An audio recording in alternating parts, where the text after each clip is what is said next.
A linha entre uma operação submarina controlada e uma catástrofe completa costuma ser medida em frações de segundo.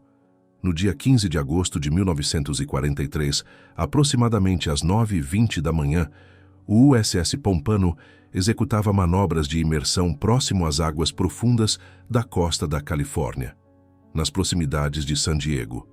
Tratava-se de uma embarcação moderna da classe Gato, preparando-se para um mergulho de qualificação em velocidade máxima. O comandante, capitão-tenente Richard Hawes, emitiu a ordem de submersão. Os sinais ressoaram pelo casco.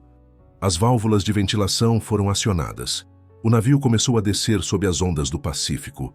Na estação de controle, os operadores monitoravam o quadro de indicações enquanto as luzes das aberturas do casco transitavam de vermelho para verde. Fileiras de indicadores projetados para confirmar o fechamento de todas as aberturas vitais. Em princípio, a embarcação estava selada. Na prática, os sinais estavam incorretos. A válvula principal de indução de ar do motor funciona como o sistema respiratório de um submarino, movido a diesel. É uma abertura volumosa, projetada para alimentar os motores famintos por ar, enquanto a embarcação navega em superfície. Quando o navio mergulha, esta válvula precisa se fechar hermeticamente para selar o casco pressurizado contra o oceano. A árvore de Natal na sala de controle mostrava que a válvula estava fechada. Na verdade, o mecanismo de travamento estava completamente aberto. Conforme o Pompano submergia, o Oceano Pacífico encontrou a abertura de 70 centímetros. Milhares de galões de água salgada não penetraram gradualmente. Eles invadiram os compartimentos de máquinas com a intensidade de uma locomotiva desgovernada. A física de um submarino fundamenta-se no equilíbrio de flutuabilidade neutra, onde o peso da embarcação equivale precisamente ao peso da água que ela desloca. O alagamento destruiu esse equilíbrio instantaneamente.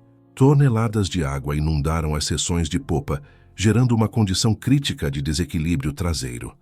A embarcação interrompeu o mergulho controlado e passou a despencar. A inclinação do convés aumentou drasticamente, arremessando tripulantes e equipamentos contra as anteparas. Nos compartimentos de máquinas, a tripulação não teve qualquer possibilidade de escape. A entrada de água foi tão brutal que provavelmente o impacto os matou antes mesmo do afogamento. Na sala de controle, o capitão-tenente Hawes enfrentou uma decisão que define a gravidade do comando. O navio estava afundando. A metade posterior da embarcação já estava perdida. A água avançava violentamente em direção aos compartimentos das baterias e à própria sala de controle. Se a água alcançar as baterias, ela reagirá com o ácido formando gás clorídrico, um composto químico letal que exterminaria todos os sobreviventes. Se a água penetrasse a sala de controle, o navio seria perdido com toda a tripulação.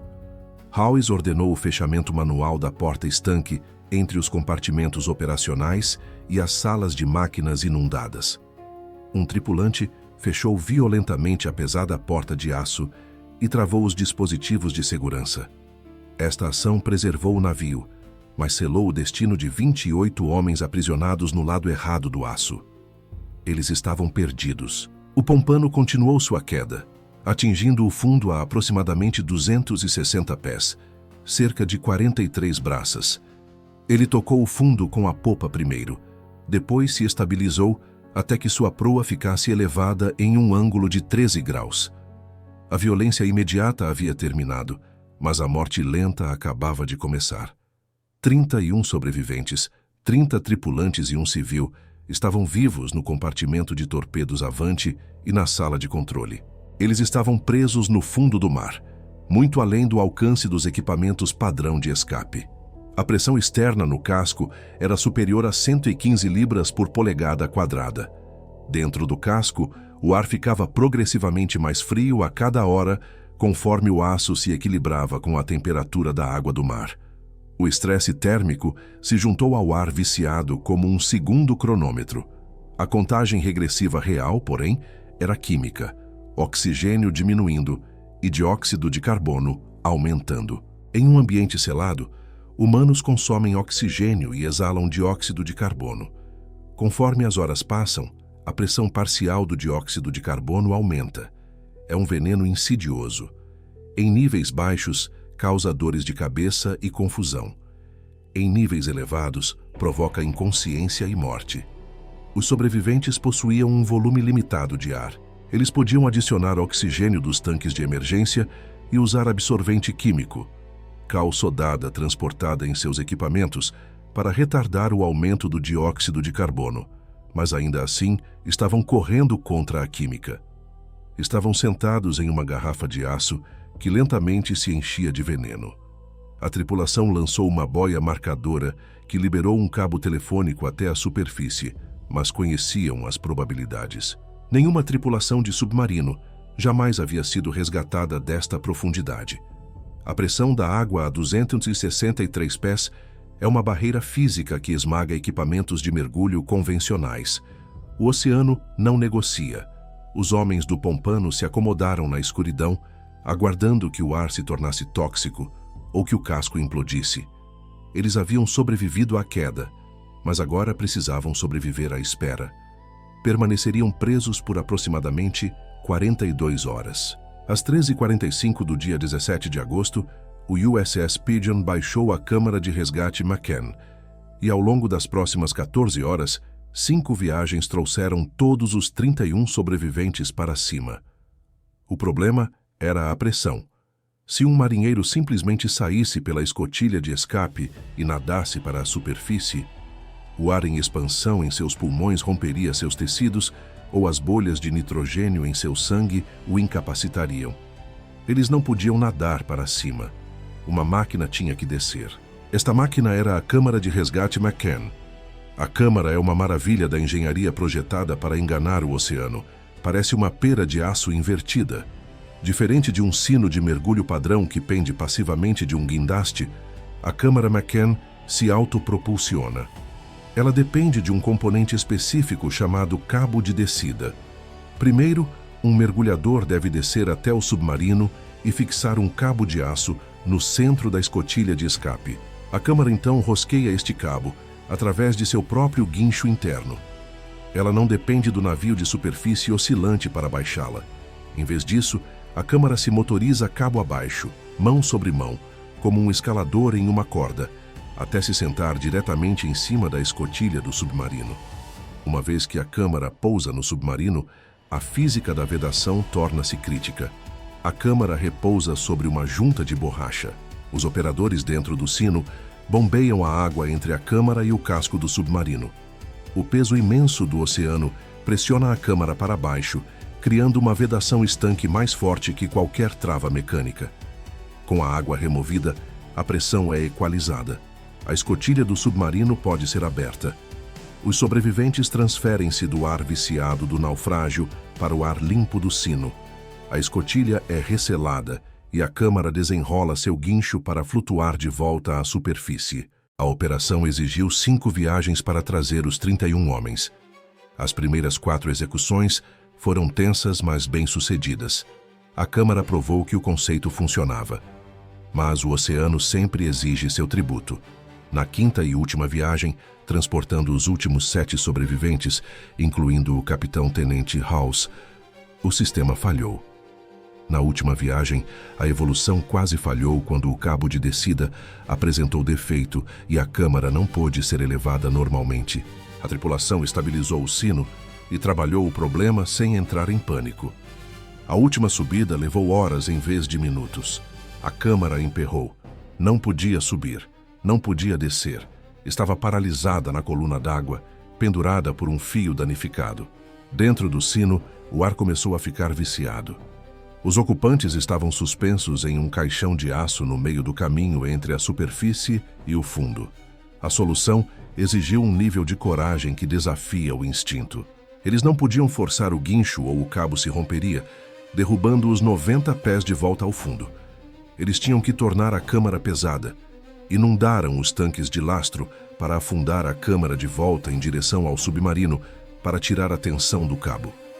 Então, mergulhadores tiveram que descer na escuridão total e água congelante para cortar manualmente o cabo de aço. A comunicação durante esta crise era primitiva.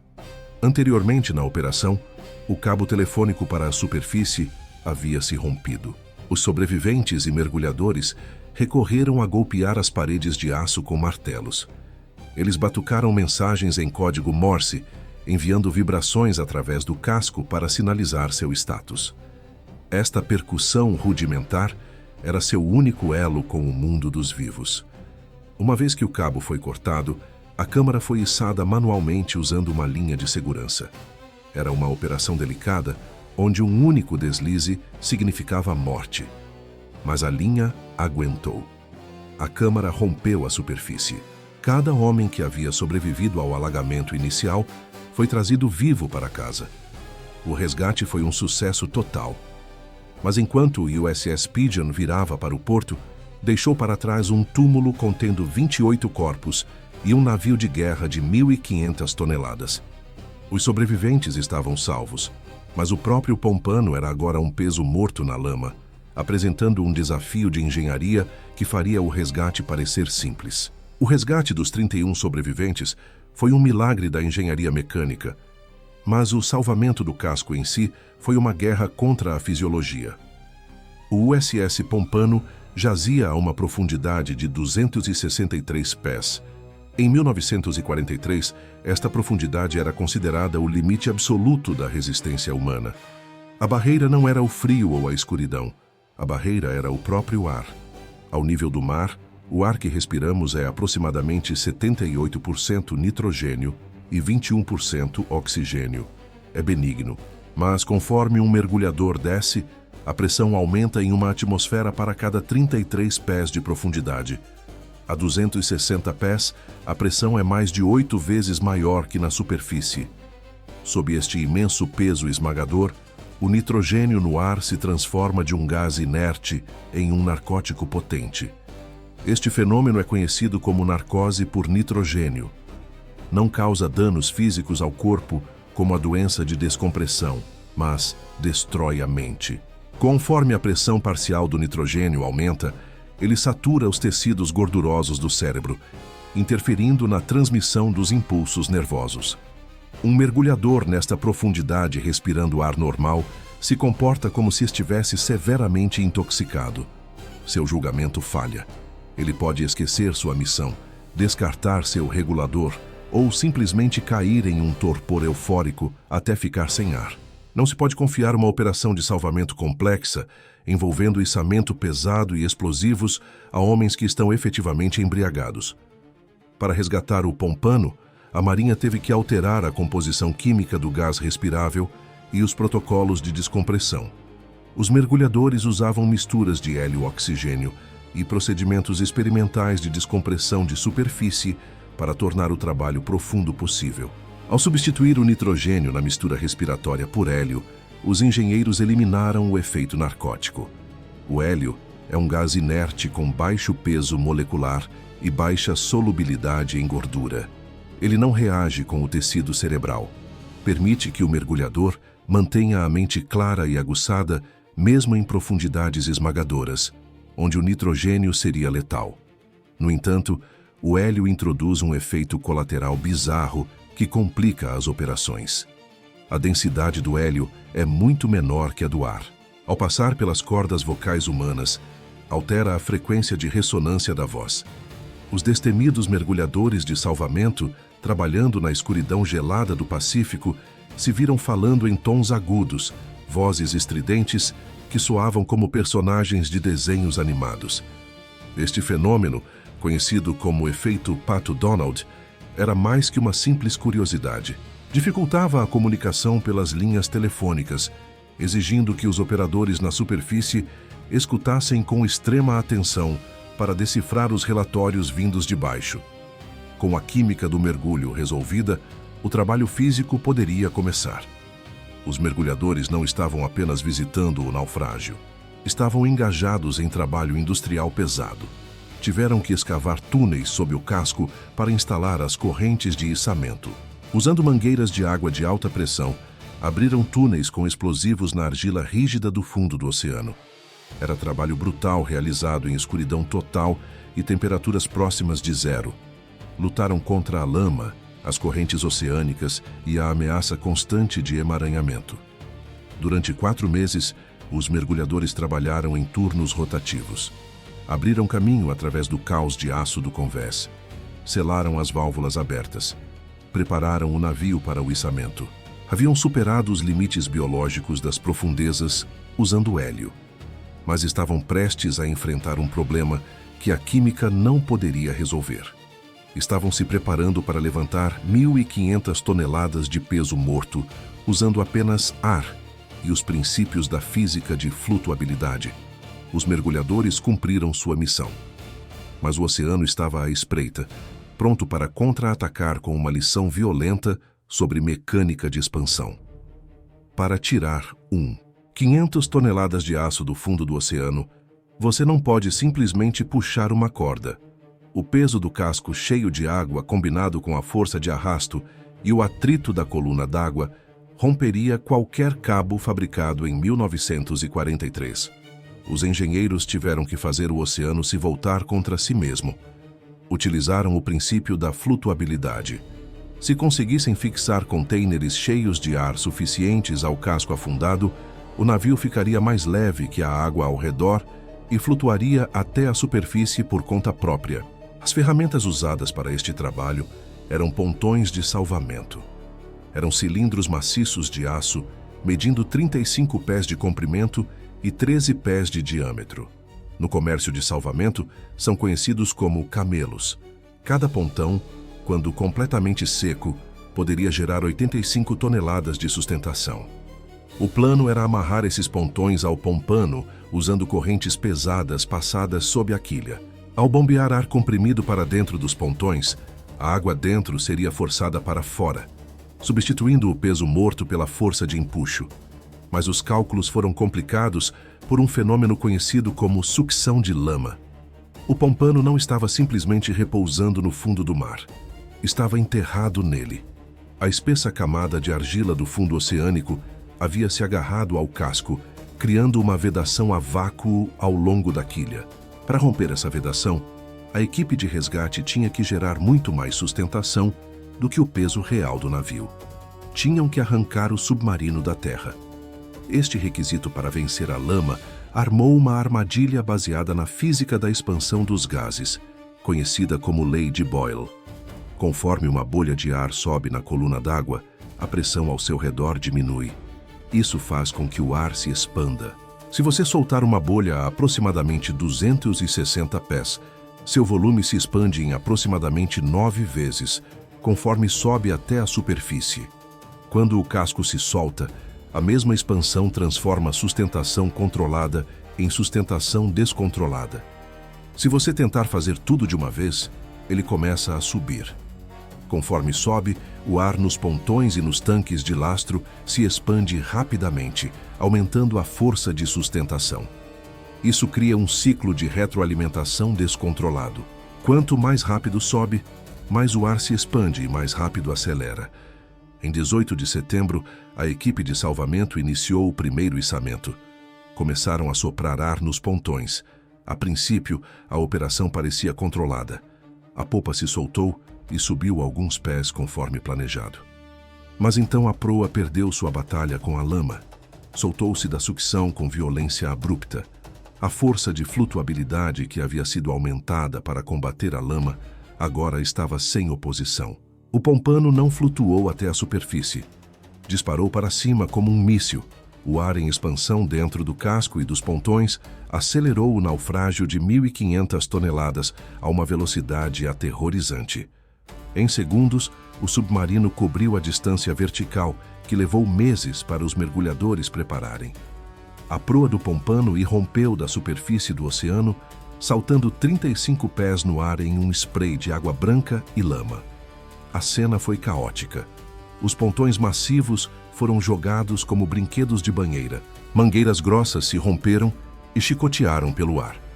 As pesadas correntes de içamento bateram e se emaranharam.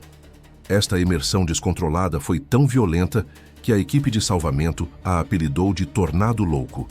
O submarino ficou suspenso no ar por um breve momento antes que a gravidade o reclamasse. Ele caiu de volta no oceano e despencou direto de volta ao fundo. A falha foi total. O navio bateu de volta na lama, quase onde havia começado. Só que agora os cabos, mangueiras e pontões eram um nó emaranhado de aço e borracha. Os mergulhadores tiveram que descer novamente para cortar os destroços de sua própria montagem, então reconstruir o içamento do zero. A falha do primeiro içamento ensinou à Marinha uma lição brutal em física. Você não pode simplesmente dominar o oceano com flutuabilidade. Se tentar trazer um submarino de 260 pés até a superfície em um movimento único, a expansão do ar sempre vencerá. Os engenheiros tiveram que abandonar a ideia de uma ascensão direta. Tiveram que desmontar o problema e resolvê-lo em partes. Adotaram uma estratégia conhecida no comércio como soprar e rebocar. A lógica de soprar e rebocar é baseada no controle. Em vez de mirar a superfície, a equipe de salvamento mirou um ponto intermediário. Prepararam os pontões para levantar o pompano apenas 90 pés do fundo. Nesta profundidade, o navio ainda estava submerso, suspenso na coluna d'água como um pêndulo. Enquanto pairava, os navios de superfície o rebocavam em direção à costa, até que a quilha encalhasse no leito marinho ascendente. Ao intencionalmente fazer o navio bater de volta na lama em água mais rasa, resetavam a física. Podiam então remontar os pontões, ajustar as correntes e preparar para outro içamento curto e controlado. Esta abordagem passo a passo neutralizou a ameaça de expansão descontrolada. Ao limitar a distância vertical de cada içamento, os engenheiros mantiveram a pressão de ar dentro dos pontões em uma faixa gerenciável. Transformou um lançamento de foguete caótico em uma subida metódica de escada. Mas antes que pudessem executar este novo plano, os mergulhadores tiveram que desfazer o dano do tornado louco. Passaram semanas cortando através do espaguete emaranhado de cabo de aço e mangueira de borracha que cobria o convés. Era trabalho lento e perigoso, realizado à sombra do casco que já havia tentado matá-los uma vez. Na segunda tentativa, a física prevaleceu. Os pontões foram inflados. O pompano se soltou da sucção da lama. Suavemente, subiu e pairou. Os navios de reboque forçaram contra a corrente, arrastando o fantasma subaquático para mais perto do estaleiro naval em San Diego. Encalharam-no, remontaram e içaram novamente. Foi um ciclo tedioso de içar, rebocar e encalhar, movendo o peso massivo da escuridão esmagadora do oceano aberto para a segurança rasa do porto. Durante estas operações, o oceano reivindicou seu tributo final. O pompano era um túmulo contendo 28 homens. Conforme o navio era sacudido e rebocado, as correntes lavaram água através dos compartimentos de máquinas danificados. Quando o casco foi finalmente drenado, um corpo estava faltando. Acredita-se que um dos tripulantes foi lavado para fora do casco durante o trânsito, perdido para sempre no mar. 27 homens voltariam para casa para o enterro. Um permaneceria em patrulha. Em meados de outubro de 1943, o içamento e reboque final trouxeram o pompano para a doca seca em San Diego. Mais de 2 meses depois de afundar, o processo escalonado havia caminhado o casco de água profunda para águas rasas controladas. Os pontões foram inflados pela última vez. A proa rompeu a superfície, seguida pela popa. Desta vez não houve salto violento. O submarino balançou na superfície, estável e seguro. Os navios de salvamento se moveram para proteger o naufrágio. As bombas começaram a rugir, esvaziando os milhões de galões de água do Pacífico que haviam reivindicado o navio em agosto. A operação havia exigido trabalho implacável que ultrapassou fronteiras. Havia empurrado os limites da fisiologia de mergulho e engenharia de salvamento. A Marinha havia provado que um submarino podia ser resgatado e que um casco podia ser recuperado de profundidades anteriormente consideradas impossíveis. O pompano estava flutuando novamente. Estava enferrujado, coberto de vida marinha e cheio dos destroços de uma tragédia. A maioria dos observadores olhava para o casco e via sucata. A Marinha olhava para o casco e via uma arma de guerra. O navio estava de volta à superfície, mas sua história não havia acabado porque tinha uma guerra para lutar. 126 dias. Esse é o número preciso de dias que o USS Pompano passou no fundo do Oceano Pacífico. Quando as bombas finalmente drenaram o casco na doca seca de San Diego, o interior era uma cena de devastação. Os delicados sistemas elétricos estavam corroídos pela água salgada. As anteparas estavam revestidas de óleo e lama do rio. O navio carregava o silêncio pesado dos homens que haviam morrido nos compartimentos de popa. Aos olhos do público, o navio era um túmulo, mas aos olhos da Marinha, era um casco que havia passado no teste de estresse definitivo. Havia sobrevivido à profundidade esmagadora e a uma recuperação violenta. A Marinha não costuma navegar navios fantasmas. Há uma superstição profunda entre marinheiros sobre embarcações que mataram suas tripulações. Para quebrar a maldição, a Marinha despojou o Pompano de sua identidade. Consertaram a válvula de indução alta defeituosa, o mecanismo que havia traído a tripulação naquela manhã de agosto. Refizeram a fiação do quadro de controle e limparam o interior. Em 12 de novembro de 1943, o submarino foi renomeado Swordfish. Seria recomissionado após reparos em 22 de dezembro de 1943. O Swordfish foi enviado ao Pacífico para lutar contra o Império Japonês. Ganhou o apelido de o Pompfish, entre submarinistas que lembravam sua origem sombria, mas provou ser um predador letal. Conduziu 14 patrulhas de guerra e afundou milhares de toneladas de navios inimigos. No entanto, o oceano parece possuir um senso macabro de ironia. A história do Pompano e do Swordfish está ligada por uma coincidência trágica envolvendo seu navio irmão, o USS Grouper. Foi o Grouper que primeiro localizou o Pompano em 1943. Foi o Grouper que permaneceu de prontidão enquanto o Pigeon baixava a câmara de resgate. Em 1945, o Grouper foi perdido em batalha, forçado a se autodestruir após um brutal ataque de cargas de profundidade. Seus sobreviventes foram resgatados por um contratorpedeiro japonês e transferidos para o porta-aviões Shinano. Dias depois, o Swordfish interceptou o Shinano em um tufão pesado. As condições de radar eram ruins e os mares eram turbulentos, ecoando o caos dos anos de salvamento. O capitão do Swordfish ordenou o ataque. Disparou uma salva de torpedos que rasgou o porta-aviões japonês.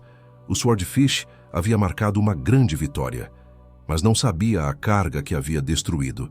O Shinano afundou carregando os prisioneiros de guerra americanos do Grouper. O navio que havia sido salvo em 1943 havia involuntariamente matado os homens do navio que o salvou. É um dos paradoxos mais sombrios da história naval. Além da tragédia da guerra, o legado da Operação Pompano transformou o mundo do salvamento marítimo. O sucesso da Câmara de Resgate McCann provou que aprisionamento no fundo não era uma sentença de morte. A Câmara tornou-se equipamento padrão em navios de resgate por décadas.